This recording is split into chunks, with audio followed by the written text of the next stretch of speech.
কিছু বদ্ধ উন্মাদ প্রাণী যখন একসাথে রাস্তায় বেরোয় তখন কি হয়? হাই, আমি মিমির গল্পের ঝুলিতে তোমাদের স্বাগত।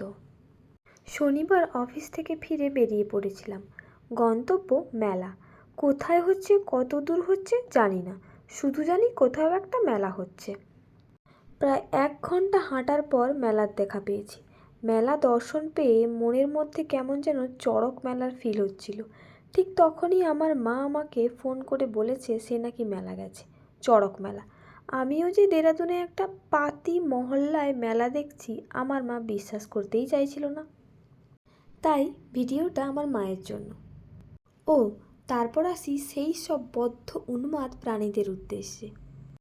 ছেলেরা গেছে মেয়ে দেখতে, আর মেয়েরা গেছে হরেক মাল 10 টাকার জিনিস কিনতে। হরেক মাল 10 টাকার দোকানে গিয়েও নাকি আমরা মেয়েরা দাদা 5 টাকায় দেবেন বলে দাবি করি। এমনই কথা বলে বেড়াচ্ছে আমার সহযাত্রীরা। অনেক দিন থেকেই আমার নজর ছিল কাশ্মীরি চুড়ির ওপর, এখন খুব ট্রেন্ডে আছে। অবশেষে মেলায় গিয়ে কিনে ফেললাম। চুড়ির দোকানেই সব থেকে বেশি ভিড়।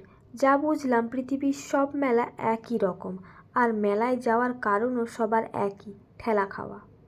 মাঝে অবশ্য জিলাপি খেয়েছি, বাড়ির দিকে মেলা গেলে যেমন ঘুগনি খাই। ছেলেরা মেয়েদের দোকানে কি করছিল সেটা বলাটা একটু ডিফিকাল্ট। ছয় মূর্তি নাগরদোলার দিকে তাকিয়ে বেশ কিছুক্ষণ মৌনব্রত পালন করেছি, কারণ ভোট সবসময় মেয়েদেরই বেশি ছিল নাগরদোলায় ওঠার জন্য, আর ছেলেরা মুক্ত হস্তে আমাদের ভিডিও করে দেবে ছাড়া আর কিচ্ছু করতে পারবে না দাবি করেছে। তাই গুটি গুটি পায়ে বাড়ির দিকে রওনা হলাম। বাই, আজকের মতো।